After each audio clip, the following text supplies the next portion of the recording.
when it comes to Squid Game Season 3, I'm going to be 100% honest and say I found it to be a really enjoyable watch for so many reasons. Firstly, after quite a violent finale in the previous seasons, I really think they did a great job of elevating the violence to episode 2, where we are seeing characters having a bloodlust in some instances, whilst we're seeing other characters just murdering for survival and for protecting others. I really enjoyed that they kept up the theme of changing the games, like in the previous season where we thought we were going to see the same old games being played out, when in actuality they change, and I really enjoyed they kept up that theme so that 456 is out of the loop as every other player. I really enjoyed seeing the lack of compassion and the huge amount of greed that is thrown into this particular season, as we see as the characters are getting closer to the games, money is just their main obsession,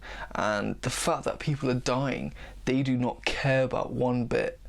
And we just see that even when a new player is added in to the dismay of others, we just see the greed goes up to a disturbed and horrendous way, where they're willing to kill this particular person rather than just split the profits and leave. I really enjoyed how no player is truly safe, as from episode 2 onwards, a lot of fan favourite characters get taken out with ease, and it's really so sad to see, as they were so likeable, and it just shows you that no character is truly safe, and by taking out all the likely ones, we're left with such nasty characters as the season begins to wrap up. Now when it comes to the side plots, I'd definitely say they were developed better and more intriguing compared to the first season, as I'll be truly honest, whilst I found it okay, I felt it was more filler and took up a lot of time when really I wanted to watch the games.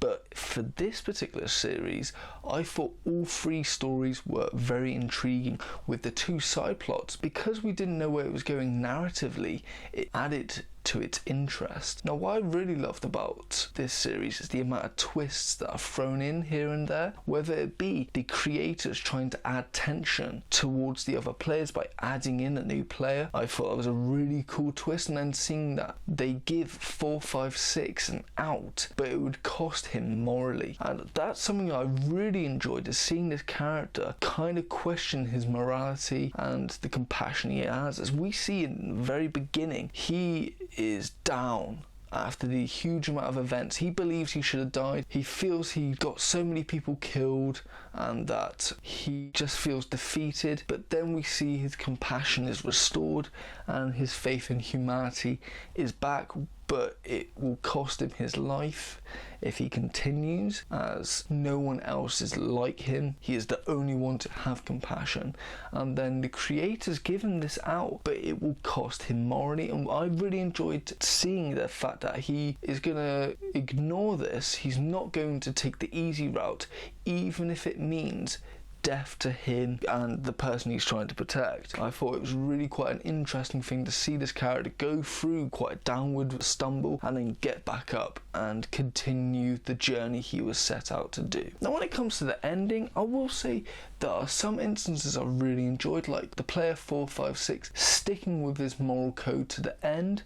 We see the detective finally succeed in his mission somewhat, and we even see the double agent succeed in her little mission. That's what I really enjoyed about it. But when it comes to the entire finale as a whole, I'll be honest and say I found it to be very disappointing, as no one truly wins. The detective, whilst he finally finds the island, he finds it too late. It's now in self-destruct mode. All the files are being burnt, and so there's no real evidence for him to really collect.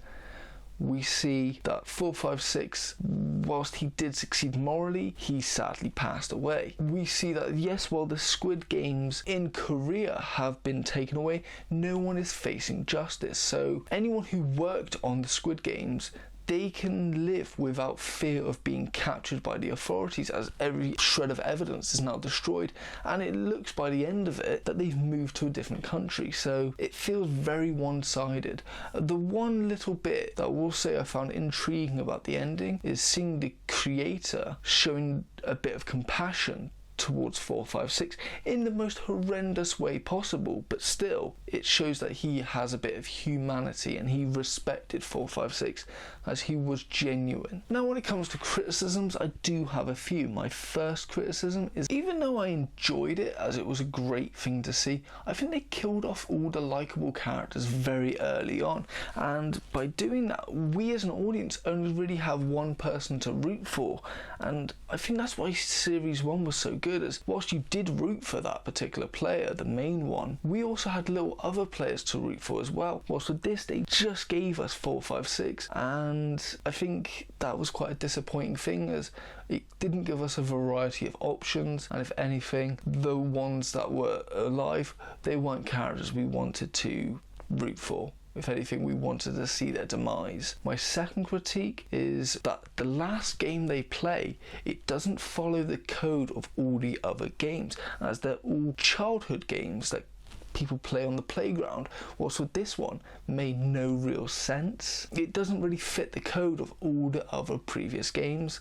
I think the writers may have lost it in a sense, as all those other games, they were childlike. Every child or person who had a somewhat childhood can remember those type of games, whilst this last one, I have no recollection. I'd say this is a bit of a minor critique, but it's not as attacking capitalism as its very first season. Whilst I would say it's definitely shown that money has a horrendous effect on some people, and greed is definitely a huge thing, and people would stop at nothing to get a huge amount of money, I don't think it has a big enough social commentary that the first season had, which made it so special. And my last critique is, when it comes to the last 8 characters who are surviving, only 4 of them were developed very well. Sadly, it's the other 4 characters. We as an audience don't have much interaction or recognition of these characters. I personally just didn't think they were developed well, as for me, I think they were more background thugs for characters like Thanos and the Old Man than individual characters themselves. And so when we're seeing these last 2 episodes, I'm still on the recollection of who are these characters, what significant part did they play in this series, other than just being in the background supporting 1 or 2 of these characters. And I think they kind of dropped the ball when developing them. Overall, I will say though, this was an enjoyable series. I think it was very hooking in the story department, it had very great twists, and it was extremely violent in certain cases. But I will say it left out so much. For example, I really wanted to see more about the games themselves, why they were developed, why these particular games. They glimpsed at it in the very first season. I thought they would expand upon that in the third, and sadly we don't get that. It's also sad that they spent the last episode with its ending more of a way to tease a new series than to be a proper ending and conclusion of this show, which I think is very disappointing. Overall, is it good? I'm going to be honest and say it was decent. I'm going to give it a nice 7 out of 10. Now, when it comes to would I rewatch it, it's going to be a no for me. I will definitely say I had a fun time watching it, but I have no desire or interest to go back and watch it. I would definitely say it's a bucket list show. I think it's a once in a lifetime watch, but that's about it. I will definitely be watching the new seasons if it does come out. This has been my review for Squid Game Season 3. Thank you for watching. If you have enjoyed, please like and subscribe, but most importantly, thank you and have a nice day.